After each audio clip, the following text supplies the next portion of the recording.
Good afternoon. You're listening to My Conscious Dad on your hometown station, AM 1220 KHTS. I'm your host, Jasmine Urbina, here in the studio with my dad and co-host, Alex Urbina.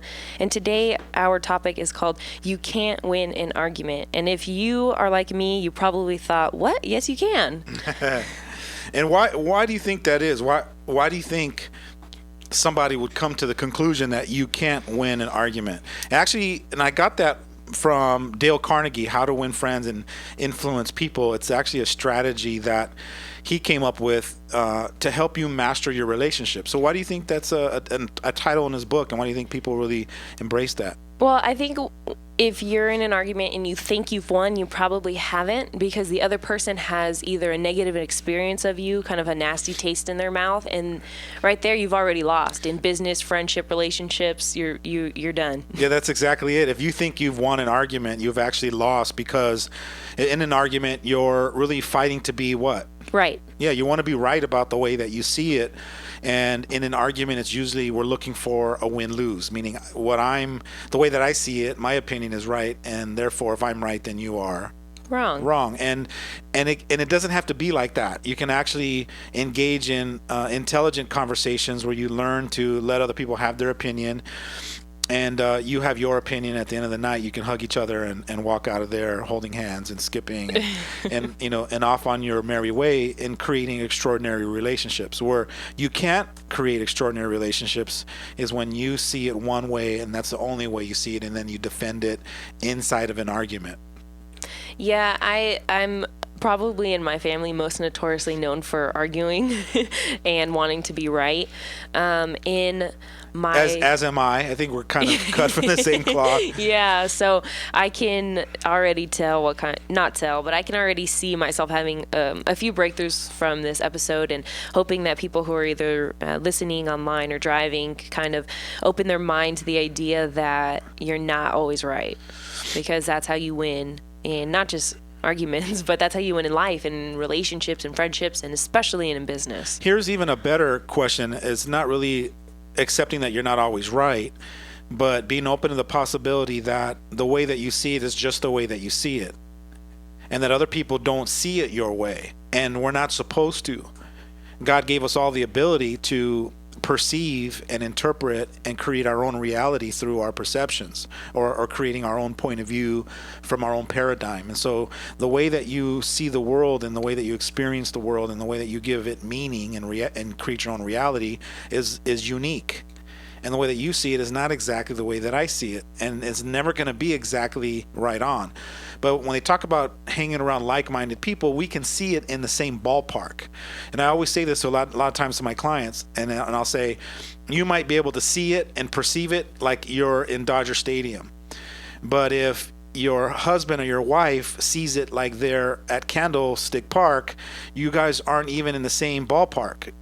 Or you're able to see it and you're on the field, you're at first base, and your wife sees it, but she's up in the stands seeing it from the perspective of having a hot dog way up in the nosebleed seat. So you guys aren't even close. But if you can see it right around the same field, like you're on third and I'm on second, then we could pretty much see eye to eye. We can get close to each other's perceptions, and therefore we're not going to argue as much, right? Yeah, and I think what's also really important as far as the whole having people understanding you, but mostly understanding that the other person also thinks they're right. So either having compassion towards that, if you are so strong-headed that you know that you're right, either having compassion towards them, or just understanding that they really think that they're right. So even if you're trying to help somebody and you really feel like you're right and they're wrong, is as long as you have that understanding or that compassion, your argument isn't going to be an argument anymore. It's going to be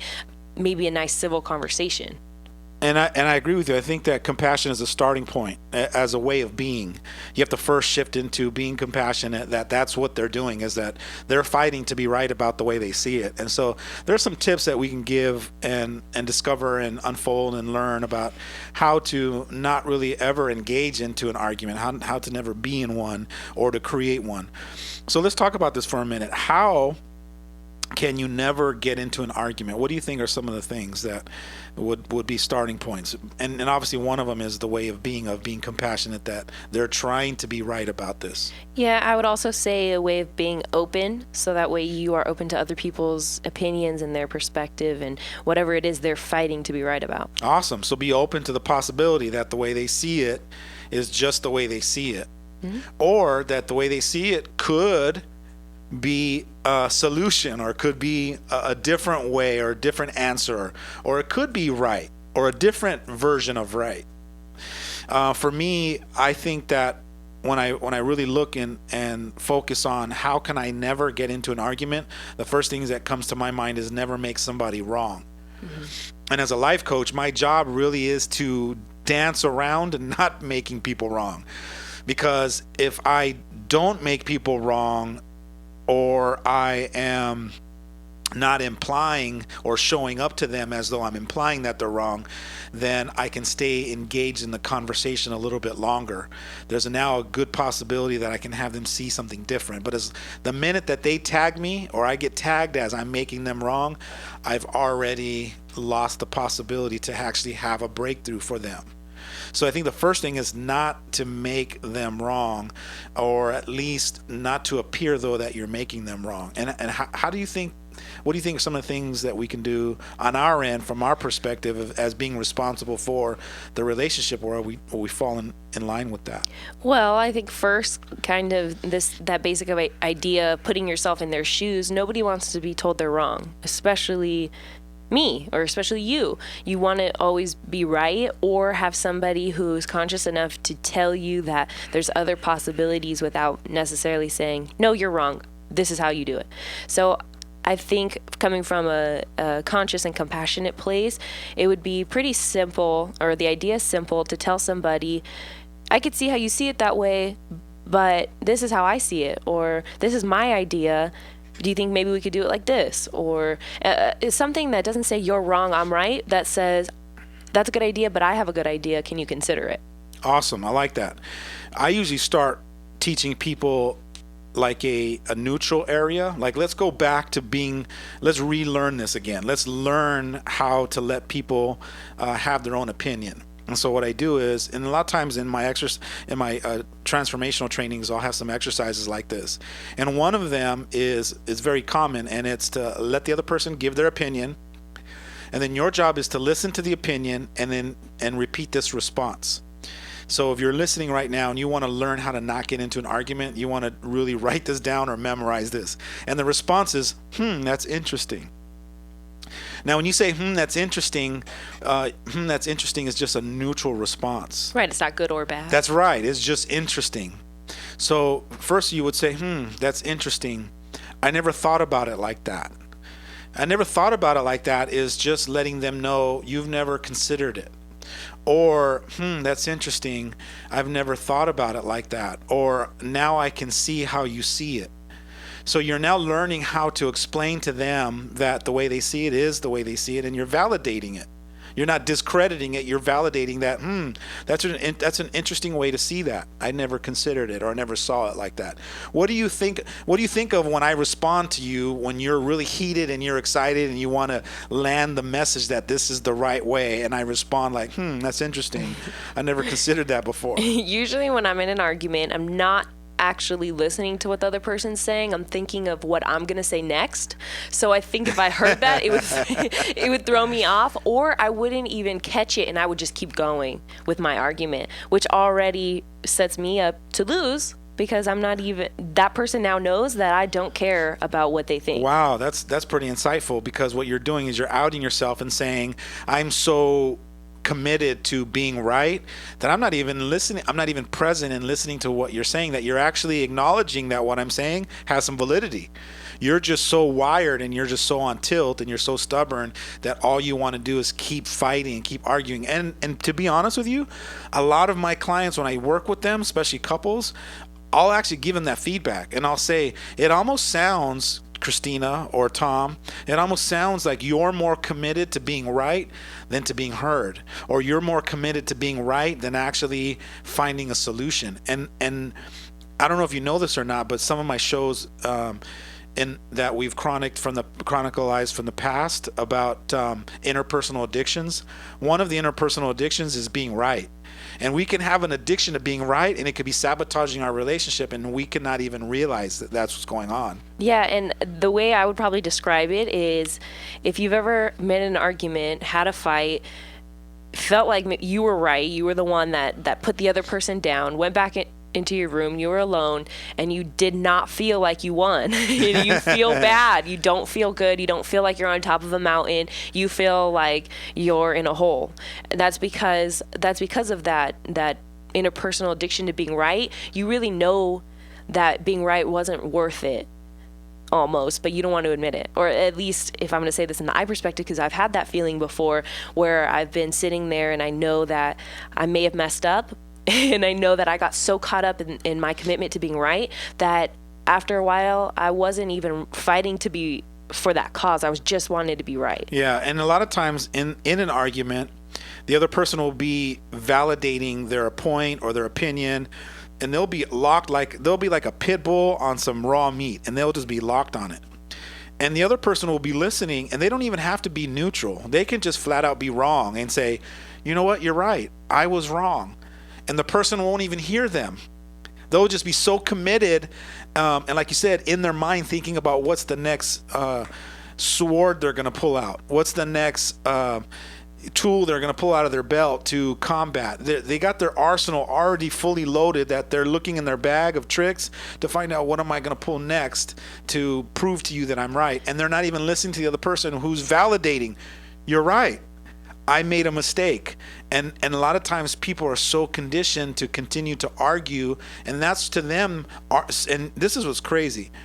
Some people, their relationships have become arguments for so long that that's what it means like to be in a relationship, is to continue to argue. Yeah, and speaking of the tools and this little, I guess, arsenal of things that you use in arguments, sometimes they're not even have anything to do with the argument. It now has to do with the person. And I don't know if you've ever done this, but you get in an argument and it's so off, the tangent is so far that now you're talking about them and your relationship with them has nothing to do with that argument. So that right there is already toxic in a relationship, especially when, like you said, all their entire relationship is based off arguments. Yeah, no, I've done it a million times, and I think that's what helps me qualify myself to the next level of, having a different level of consciousness, where I go, okay, you know what, that was not smart of me to continue to go down this path where we're not even arguing about the original thing that we argued on. We just jumped and went on a tangent, and we touched 12 different topics. So that alone tells me what's the point, like why, and it has to really have me reflect on myself and ask myself, Alex, what are you more committed to, just having the last word and being right and having the last word, or is it more about trying to seek to understand each other? And I think that's where unconsciously we're not really focused on seeking to understand. We're more committed to some of our dysfunctions, right? Some of our quirkiness, some of our insecurities get in the way, and that's what actually ends up taking over. And that's the whole program and the process that we're on, rather than a conscious commitment to, I want to understand what's going on with you and how you see it, and in a healthy way. Would you say there's any tips that you could give to somebody who's not necessarily the arguer, but always finds themselves in an argument? Like, there's a lot of people who will just back down and say, you know what, you're right. Or even though they don't believe that, they'll just back down because they don't want to be in an argument. Yeah, I can actually say there's a couple things. One, if you're constantly in an argument, realize that you're in the argument because you're part of the problem. You're actually playing the game called let's argue. And as much as we want to be the victim and blame the other stubborn, righteous person all the time, you're part of it. So, and sometimes in some of these workshops I do in an exercise, especially with the teenagers, I'll create an exercise with a game, a ball. And the ball will be the argument ball. And all you do is you toss the ball back and forth. So I have an argument, I toss it to you, and then you rebuttal and resist and throw it back to me, and I defend, and all we're doing is passing the ball back and forth. And what you're not realizing is that every time you're coming back with something, you're actually tossing the ball back. And so, I don't know what it is, but something about tossing that ball back and forth, you realize that, oh my God, I'm actually playing the game called arguing with you.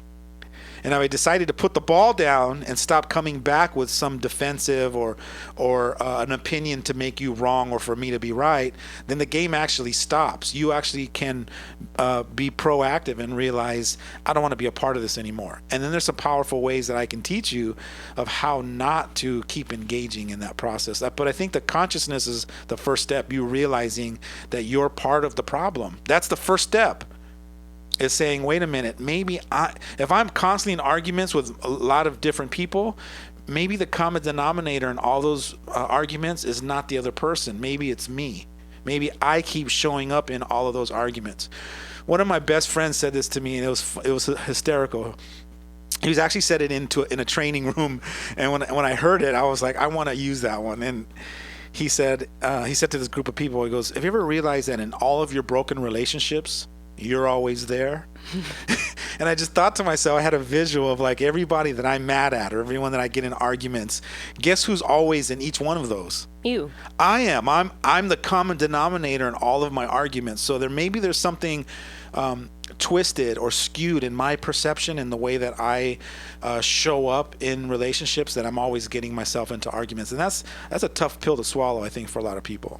Yeah, but it's also one that is going to get you further in your, journey of consciousness and growth and self-development when you realize that maybe you can be wrong sometimes. Yeah, but some people aren't committed to growing. Some people aren't committed to personal growth. Some people don't want to grow. They just want to be right. Same thing with our country right now. We're trying to find a leader to lead us, in our presidency. And, sometimes it's not about winning. There seems to be there's other factors in it that's getting in the way of how do we find somebody. Let's go back to figuring out, what's our purpose? Why are we doing this? And so a lot of times people don't, when you're unconscious, you're not committed to growing. You're not committed to having a healthy relationship. You're so unconscious and you're so in it, you're so checked out that it's just part of who you've become. It's just, you're an automatic pilot.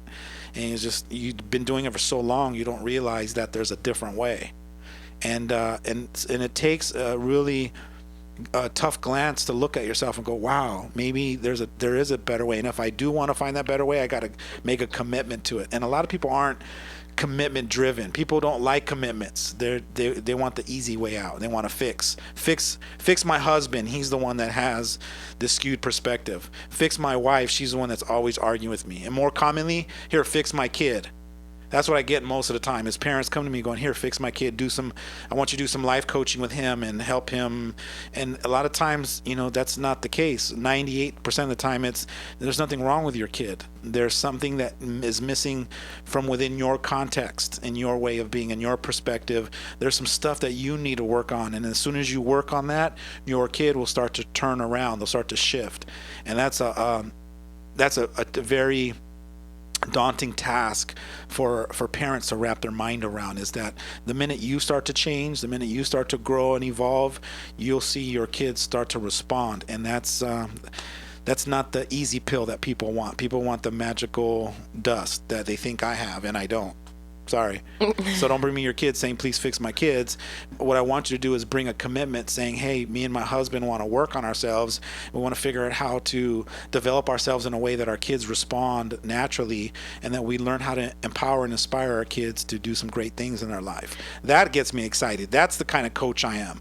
I'm not an average coach. I work with advanced level thinking. I work with, I'm not saying that I'm better than or that I'm only looking for all-stars or champions, but I'm looking for people that are hungry, that really want to learn and grow and put the commitment and put the effort. If I give you homework, you're doing the homework in the 24 hours and you're emailing it to me.